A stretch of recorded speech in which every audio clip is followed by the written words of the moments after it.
بسم اللہ الرحمن الرحیم۔ سلسلہ دروس سیرت میں 7ویں کلاس کا چوتھا موضوع ہے۔ جب آپ صلی اللہ علیہ وسلم نے اعلانیہ دعوت عام کا آغاز کر دیا تو اس دعوت کے اندر ایک اور چیز شامل ہوئی۔ وہ شامل ہوئی، یہ بات ہوئی کہ اس سے پہلے کے 3 سالوں کے اندر نبی کریم صلی اللہ علیہ وسلم نے بتوں کا انکار نہیں کیا، بتوں کو نہیں جھٹلایا، بلکہ اس حوالے سے آپ نے خاموشی اختیار کی۔ 3 سالوں کے بعد جب اعلانیہ دعوت کا آغاز ہوا تو اس دعوت کے اندر اب یہ شک شامل ہو گئی، یہ بات شامل ہو گئی کہ آپ صلی اللہ علیہ وسلم کھلم کھلا بتوں کا انکار کرتے، بتوں کو جھٹلاتے اور ان کی مذمت بیان کرتے اور لوگوں سے یہ کہتے کہ یہ نفع اور نقصان تمہیں نہیں دے سکتے، یہ خدا نہیں ہو سکتے۔ اب جب مشرکین مکہ نے اپنے بتوں کی مذمت اور بتوں کی توہین محمد صلی اللہ علیہ وسلم کی زبان سے سنی تو اب جو ہے وہ اس دعوت کے رد عمل میں کھڑے ہونا شروع ہو گئے۔ پھر انہوں نے اسلام لانے والوں اور اسلام قبول کرنے والوں پر وہ ظلم و ستم ڈھائے کہ سن کر انسان کا کلیجہ منہ کو آ جاتا ہے۔ خاص کر جو غلام تھے ان غلاموں پر تو ایسے ایسے ظلم ڈھائے گئے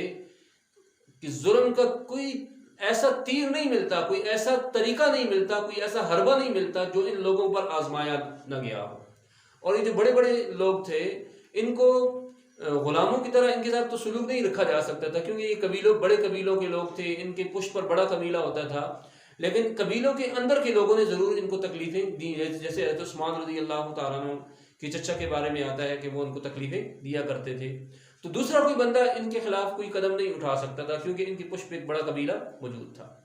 تو علی الاعلان دعوت اسلام کے بعد آپ صلی اللہ علیہ وسلم نے بتوں کا انکار کیا، اور اس کے بعد پھر مسلمانوں کے اوپر آزمائشیں آنا شروع ہو گئیں، اور ایسی ایسی تکلیفیں مسلمانوں کے اوپر ڈھائی گئیں کہ سن کر جو ہے نا انسان حیران ہو جاتا ہے۔ ایسا ہی ایک واقعہ سیرت کی کتابوں کے اندر لکھا ہوا ہے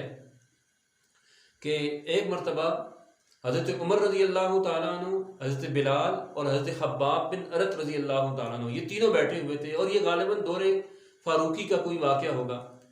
تو حضرت عمر رضی اللہ تعالیٰ عنہ نے ان حضرات سے کہا کہ آپ لوگوں نے بڑی تکلیفیں برداشت کی ہیں، ذرا مجھے کوئی بات تو بتائیں کہ آپ نے کس طریقے سے تکلیفیں برداشت کی ہیں۔ تو حضرت خباب کہنے لگے کہ امیر المؤمنین، بلال کے بارے میں ہم نے سنا ہے کہ بلال نے بڑی تکلیفیں برداشت کی ہیں، لیکن مجھے اپنی زندگی کا ایک واقعہ یاد ہے کہ میرے اوپر کس طرح کا ظلم ڈھایا گیا۔ کہتے ہیں کہ میرا جو آقا تھا، ایک مرتبہ اس نے میرے ہاتھ میری پیٹھ کے پیچھے باندھے اور اپنا ہاتھ میری گردن کے اندر دے دیا اور زور سے دبانے لگا۔ جتنا اس کا بس چلا، جتنا اس نے زور لگایا، اس نے میرا گلا دبایا اور مجھے اس نے اس طریقے سے مارنے کی کوشش کی، میرا دم گھٹ کے مجھے مارنے کی کوشش کی۔ اتنے میں جب اس نے میرا گلا دبایا ہوا تھا تو اس کا بھائی آیا، اس کے مالک کا، اس کے آقا کا بھائی آیا،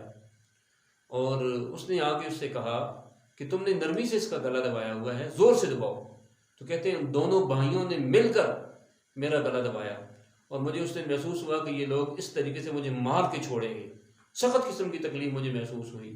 دونوں بھائیوں نے مل کے گلا دبا کے رکھا ہوا تھا۔ اسی اثناء میں ابو بکر صدیق رضی اللہ تعالیٰ عنہ کا وہاں سے گزر ہوا تو انہوں نے منہ مانگی قیمت دے کر مجھے خریدا اور پھر مجھے آزاد کر دیا۔ تو یہ ایک واقعہ ہے کہ دعوت اسلام کے اعلانیہ دعوت کے بعد مسلمانوں کو بہت زیادہ ظلم و ستم برداشت کرنے پڑے، بہت زیادہ تکلیفیں مسلمانوں کو سہنی پڑی، لیکن کسی بھی صحابی کے پایۂ استقلال میں لغزش نہیں آئی۔ اور در حقیقت یہ جتنے بھی صحابہ کرام تھے ان کی اہلیت کا معیار ہی یہ تھا کہ یہ صبر کے اونچے مقام پہ فائز تھے، صبر ان کا اوڑھنا اور بچھونا تھا۔ انہوں نے اپنے آپ کو صحابیت کا اہل سمجھا بھی، اور صحابیت کا اہل انہوں نے ثابت بھی کیا اپنے آپ کو کہ اتنی تکلیفیں برداشت کرنے کے بعد مجال ہے کہ کوئی یہ کہہ دے کہ میں اس دین سے، اس مشن سے، اس نظریے سے میں پیچھے ہٹ رہا ہوں، سوال ہی پیدا نہیں ہوتا۔ تاریخ میں کسی صحابی کا تذکرہ نہیں ملتا کہ اس نے ظلم و ستم سے تنگ آ کر یہ کہا ہو کہ میں محمد کا دین چھوڑ رہا ہوں، بلکہ یہ اتنا ہی ابھرے گا جتنا کہ نباد ہوگے۔ جتنا مسلمانوں کے اوپر، صحابہ کرام کے اوپر ظلم و ستم ڈھایا جاتا تھا، اس سے کہیں زیادہ مسلمانوں کے اندر اور صحابہ کرام کے دل میں اس کی محبت پیدا ہوتی تھی، اور اسلام قبول کرنے والوں کی تعداد بھی دن بدن بڑھ رہی تھی۔ قریش مکہ اس دعوت کو دبانا چاہتے تھے، لیکن ان کی اس دبانے کی وجہ سے یہ دعوت دب نہیں رہی تھی، بلکہ یہ دعوت جو ہے وہ ابھر رہی تھی۔ تو کوہ صفا سے دعوت اعلانیہ جب دعوت کا آغاز ہوا تو اس دعوت کے اندر ایک نیا موڑ اس وقت آیا کہ جس وقت آپ صلی اللہ علیہ وسلم نے علی الاعلان بتوں کا انکار کیا، بتوں کو جھٹلایا، اور اس کے بدلے میں مسلمانوں پر آزمائشیں آنا شروع ہو گئی۔